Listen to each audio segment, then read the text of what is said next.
Capítulo 7. Sonho arruinado.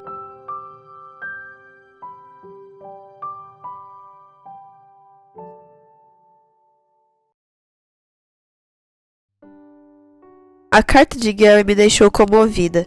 Sabia que ele era um rapaz muito gentil, mas não imaginava que se preocuparia comigo a ponto de fazer um relato tão preciso do que aconteceu em Battle Creek, por ocasião do sepultamento da Sra. Ellen.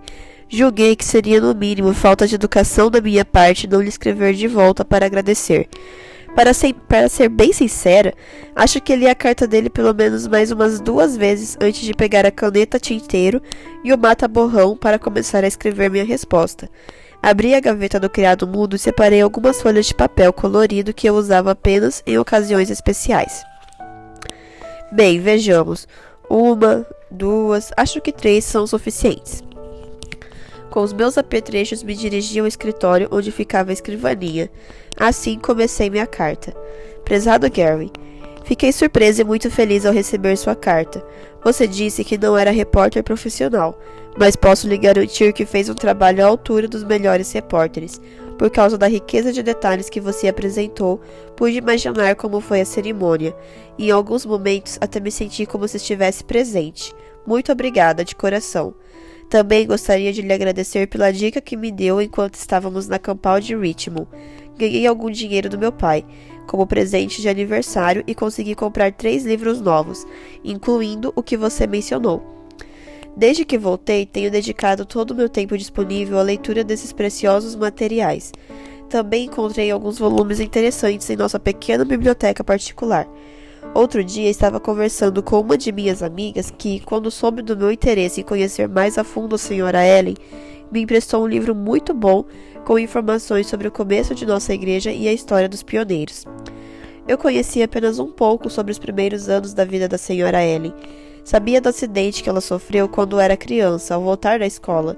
Sabia que ela e sua família acreditaram na mensagem que Guilherme Miller pregou sobre a volta de Jesus em 1844.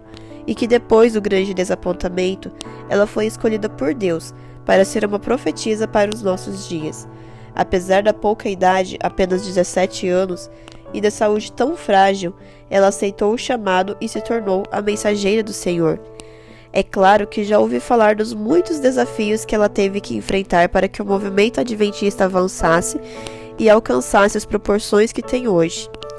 Mas Gary, tenho descoberto coisas tão impressionantes sobre essa mulher, algumas das quais eu não fazia ideia. Minha admiração só tem aumentado e tenho me sentido cada dia mais motivada a consagrar minha vida a Deus. Se não se importar, meu amigo, gostaria de ir lhe escrevendo para partilhar com você algumas dessas descobertas, mas não quero ser inconveniente nem aborrecê-lo com assuntos que podem não ser do seu interesse. Por favor, se eu estiver me comportando como uma chata, me avise na próxima carta e prometo que o deixe em paz. Reli o que escrevi e pensei em apagar, porque me pareceu dramático demais, mas a folha ia ficar cheia de rasuras. Decidi arriscar e mandar o texto como foi originalmente escrito. Gary era um cavalheiro, certamente entenderia. Pensei em começar contando sobre algumas coisas da infância de Ellen. Meu amigo sabia muitas informações sobre a Sra. Ellen, mas e sobre a menina Ellen? Observei que eu já estava para começar a 2ª folha. Prometi a mim mesma parar na 3ª. Afinal, não queria cansar meu amigo, e se ele concordasse e demonstrasse interesse, eu poderia lhe enviar outras cartas contando as outras partes da história. Escrevi: Gary, você deve se lembrar de que Ellen teve uma irmã gêmea chamada Elizabeth. Quando elas nasceram, o casal Robert e Eunice Harmon já tinha 6 filhos. Caroline, 15 anos, Harriet, de 13, John, de 11, Mary, de 6, Sarah, de 5, que foi a irmã com quem Ellen teve mais afinidade, e Robert, quase 2. O pai de Ellen era agricultor, mas também fabricava chapéus. Tudo indica que o negócio com os chapéus estava dando mais lucro do que cultivar o campo. Assim, a família se mudou de Gorham para Portland, que era uma cidade com mais movimento devido ao porto. Cada membro da família tinha uma parte a desempenhar na fabricação dos chapéus. Ellen era responsável por modelar a copa, e ela fazia seu trabalho com muita dedicação. Pouco tempo depois da mudança, houve uma crise financeira nos Estados Unidos, e os chapéus passaram a ser considerados artigos de luxo. Com isso, as vendas caíram muito. No entanto, o Sr. Harmon ficou sabendo que o Sul se pagava muito melhor pelos chapéus e decidiu levar seu estoque para ser vendido na Geórgia. Foi exatamente nesse período, quando seu pai estava em viagem, que Ellen sofreu o tal acidente. Sem nenhum motivo, uma garota mais velha começou a perseguir Ellen, a irmã gêmea e outra menina quando elas voltavam da escola para casa, depois das aulas. Ellen e Elizabeth haviam aprendido em casa a não revidar e a não entrar em brigas. Por isso, saíram correndo. Num determinado momento, Ellen se virou para ver a que distância estava a menina. Bem nessa hora, ela foi atingida em cheia no rosto por uma pedra que a menina havia jogado. A batida foi tão forte que Ellen desmaiou. Os médicos não acreditavam que ela sobreviveria. Uma das vizinhas chegou a perguntar se não seria melhor providenciar uma roupa nova para sepultá-la. A mãe sempre acreditou em sua recuperação, e ela estava certa. Depois de 3 semanas em coma, Ellen finalmente acordou. Não se lembrava do acidente e não entendia por que as pessoas a olhavam de maneira estranha. Ela era esperta e sabia que devia haver alguma coisa errada. Pediu um espelho para a mãe e não se reconheceu no reflexo. A fratura do nariz tinha sido tão séria que seu rosto ficara deformado. Para se ter uma ideia, quando o pai de Ellen voltou da Geórgia, ele não reconheceu a filha. Esse foi um golpe terrível para a menina de apenas 9 anos. Depois de alguns meses, Ellen ficou melhor e tentou retomar suas atividades, mas ela descobriu que nada mais seria como antes. Ela havia sido uma criança ativa, saudável, inteligente e graciosa. Agora, as outras crianças se recusavam a brincar com ela, porque a achavam feia. Não entendiam que a aparência não quer dizer nada.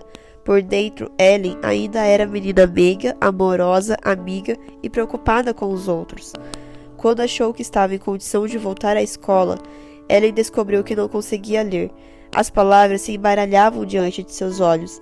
A menina, que tinha sido a mais brilhante aluna da classe e que havia ajudado muitas vezes a professora, lendo as lições para as demais alunas e até para as crianças mais novas, agora não conseguia ler nem escrever. Suas mãos tremiam, ela sentia tonturas e às vezes desmaiava. A professora aconselhou os pais a tirarem-na da escola até que ela estivesse melhor. Você sabia que o sonho de Ellen era ser professora?